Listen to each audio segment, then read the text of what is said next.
What does normality say?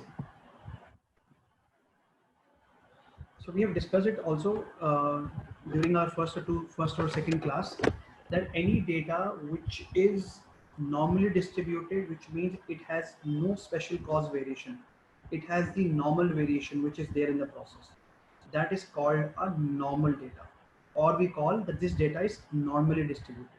Okay, any data which has special causes variation, that data is known as not normal data. Okay, so that is what is the definition of normal distribution.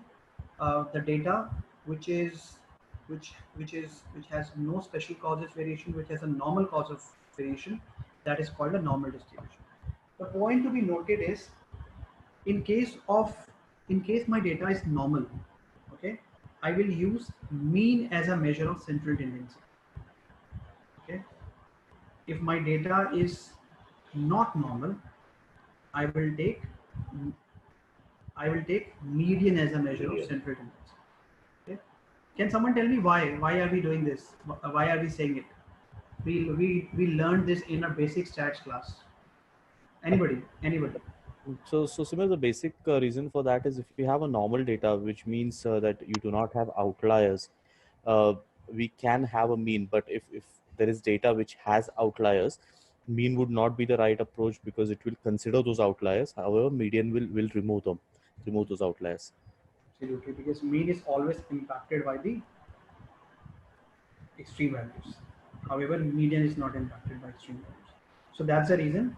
That's the reason we always have to consider whether my data is normally distributed or not normally distributed. It's very important to know beforehand, because there are some hypothesis tests which all depends upon whether my data is normal or not normal. So for normal there are different tests, for not normal there are different tests. So normality test is to be done at the first. Okay. One more important thing for normality test is only to be done when your y is continuous. When y is discrete, we will not do the normality test. Okay, because the discrete data is always in a categorical sort of way. It's an always percentage.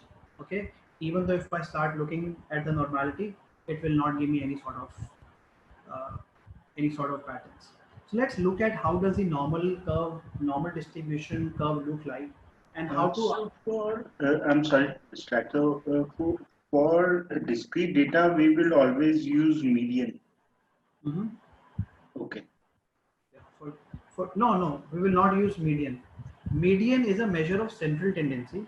Okay, if I want to look whether my data is normally distributed or not normally distributed, that opportunity lies only when my data is continuous. When your data is discrete, then in that case you don't have to check the normality. Okay, because your discrete data always is an attribute sort of a form.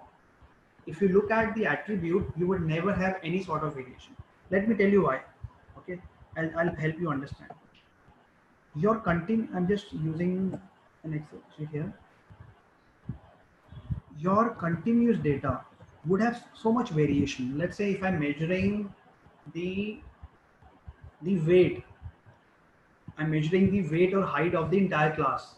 Okay, so somebody would have weight 50.5, 50.6, 50.7. I'm just taking that where there's a very less variation, and somebody would have weight 70, somebody would have 75. This is a continuous data, and you so there is a variance in it, because it lies from 50.5 to 75.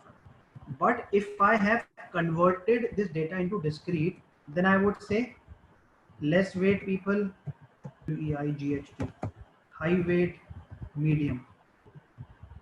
So you won't find any kind of a variation here. Okay, it's a categorical. Variation is always there when you have a continuous sort of a data. Therefore, if I want to check my data is normally distributed or not normally distributed, I can only do when my data is continuous, because in continuous data you would have variance. In discrete data you would not have variance. Is that clear to all of you? Yeah. Great, great. So let's do a normality test, and then I will tell you how to check whether it's normally distributed or not normally distributed. Okay. So I have this data already. in Minitab, the same data that I've already shared with you. So I go to stats, I go to basic stats, basic stats, graphical summary. Okay, variables. Did you notice Minitab is very smart? It did not give any option for any of the attributes here because it knows that only the HT data is a continuous data. Can you all analyze this data? Date, time, agent name, team leader, trainer, tenure, shift, all these is a discrete sort of a data. Only this data is a continuous. So it's not even giving me an option. Okay, so I can't even show you a graph where the discrete data, where I can do the normality for discrete. Minitab itself is not allowing us. Okay, under variables, I click 18 seconds. I'm trying to see that whether this data is normally distributed or not normally distributed. The way to check whether my data is normally distributed or not normally distributed is to be checked with the help of a p-value. We discussed p-value in our last class. Okay, we checked p-value in our last class.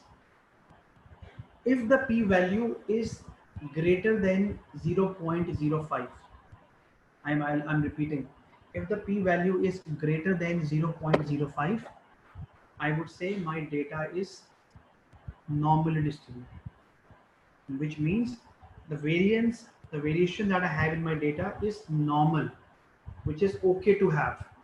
Because you see, every time you look at any data, it would never be accurate. There would be some amount of variation in it. Okay, that's a normal variation. Special cause variation is when there is something special happened, whether there is an assignable. Okay. However, if the p-value is lesser than 0.05, then in that case, my data is not normal, which means that there are some special cause variation. So just make a note of it. How to check the normality? Just with the help of p-value. Okay. So now can someone tell me from this whether it's a normal distributed or not normal, and which measure of central tendency we would be considering for this sort of a data? You can take 30 seconds, 1 minute to answer this question. It's a non-normal data, Simar. Why? Because your p-value is less than less than 0.05. Yeah. Very good, very good. And I will take average as The median. which is 437. Very good, very good. If the p-value would have been greater than 0.05, then in that case you would have said 457 is my average. But now you're taking 437 as average, which is the median. Okay, so normality test tells me whether I have any sort of special cause variation there in the data or not. If there is a special cause variation in the data, then we have different sort of tests. For not normal data, for normal, we have different types of tests. What is the p-value is exactly 0.05? Okay, if the p-value is exactly 0.05, so let me ask this Normal question. variation is Absolutely. equal to an Yeah. So it's equal to and greater than its normal variation. yes. Yeah. If it is, yeah, it is just like null hypothesis and alternate hypothesis. Remember, we discussed in the last class. Okay. So can someone tell me the logic? Why do we say that p-value lesser than 0.05 is not normal? Why am I saying it? Can you just think logically? Probably if somebody knows it, I know it's the first time that you are learning this, but what can you think of? So we are doing a hypothesis testing while we are checking for normality. And we can say a null hypothesis is the data is not normal, and the alternate hypothesis as data is normal. And so when p-value is less than 0.05, we reject the null hypothesis. But why? Why do we say that? You should be confident from within to say that, you know, where have this come from? We discussed this in the last class also, wherein you yourself, I mean, all of you answered this question. Regarding the confidence level that Yeah.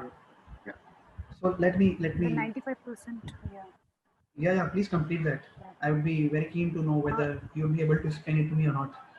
Okay, so here, what the p-value would signify is whether we are 95% confident we in the in the acceptance or rejection of the null hypothesis. Yeah.